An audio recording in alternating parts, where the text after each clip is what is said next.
गर्मी की दोपहर है और आप बागीचे में अपनी फैमिली के साथ बैठकर खाने का लुत्फ उठा रहे हैं। धूप अचानक मध्यम पड़ने लगती है और बादल आना शुरू हो जाते हैं। आपको बिजली कड़कने की आवाज सुनाई देती है और पता चलता है कि बिजली गिरने वाली है। आइए देखते हैं बिजली गिरने पर कैसे जिंदा बचे। आप तक बिजली 5 अलग अलग तरीकों से पहुंच सकती है। बिजली का सीधा गिरना लोगों के जहन में सबसे पहले आता है। ये बेशक सबसे ज्यादा खतरनाक तरीका है क्योंकि ये आपके नर्वस और कार्डियल वेस्कुलर सिस्टम से गुजरता है, लेकिन ये सबसे आम तरीका नहीं है।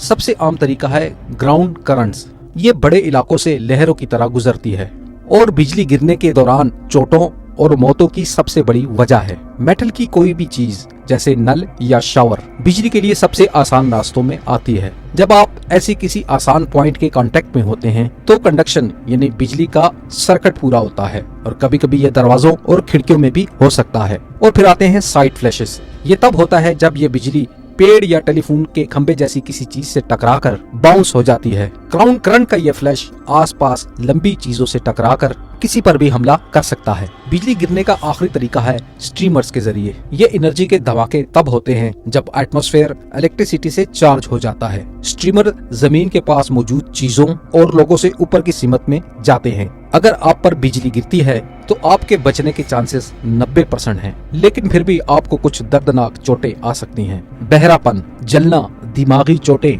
या सकते में आ जाना, नर्व का नुकसान, ये लंबे वक्त तक रहने वाली चोटों में से चंद हैं। छुपने के लिए सबसे बेहतरीन जगह क्या है? आपको किन जगहों पर जाने से बचना चाहिए? जिंदा बचने के लिए सबसे अच्छी पोजीशन क्या है?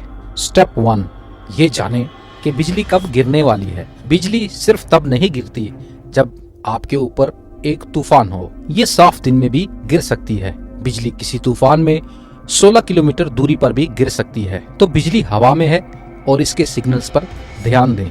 अगर आपकी स्किन में गुदगुदी का एहसास हो या आपके रोंगटे खड़े होने लगे तो ये बेशक बिजली का सिग्नल है। और अगर आपको बिजली के कड़कने या गिरने का शोर सुनाई देता है तो ये एक और सिग्नल है। तो आपको किसी महफूज जगह पर चले जाना चाहिए। स्टेप 2, किसी गाड़ी में बैठ जाएं, क्योंकि ज्यादातर लोग कोई कवर या ऐसा कोई फेरिटी सूट लेकर नहीं घूमते, इसलिए गाड़ी आपके लिए सबसे अच्छा ऑप्शन है। ख्याल रखें कि खिड़कियां बंद हों और किसी भी मेटल को हाथ न लगाएं। बिजली गाड़ी के मेटल से गुजरकर जमीन में चली जाएगी, जिससे आपको कोई नुकसान नहीं होगा।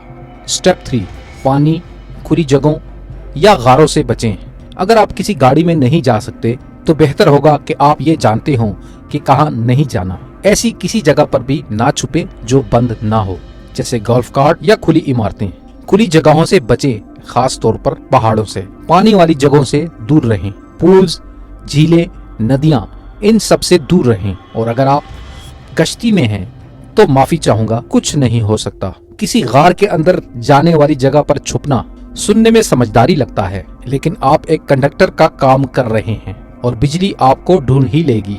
स्टेप 4, खुद को छोटा कर लें। जितना मुमकिन हो सके अपने आप को सुकेड़ लें। इसके लिए पूरी तरह से गोल होकर बैठें और अपना सर छुपा लें, एक टाइट बॉल की तरह। अपने कानों को ढक लें ताकि आपके सुनने की ताकत को नुकसान न हो।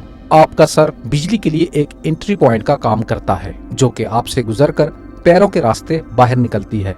आप इस दूरी को जितना कम कर लें उतना ही आपके बचने के चांसेस बढ़ जाएंगे, कुछ छोटी मोटी चोटों के साथ। अगर आपके पास एक बैग या फोम का मैट हो तो उस पर चढ़ जाएं। National oceanic and atmosphere administration के मुताबिक 3000 में से एक चांस है कि आप अपनी जिंदगी में बिजली से टकराएंगे। तो इस नारे को याद रखिए, जब बिजली कड़के तब अंदर भागें। इसे आप सोफे पर महफूज तरीके से बैठकर कड़कती बिजली के साथ आने वाले खूबसूरत तूफानों को देख सकते हैं।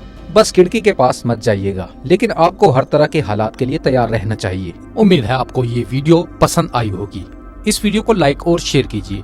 अपना और अपने प्यारों का ख्याल रखिए।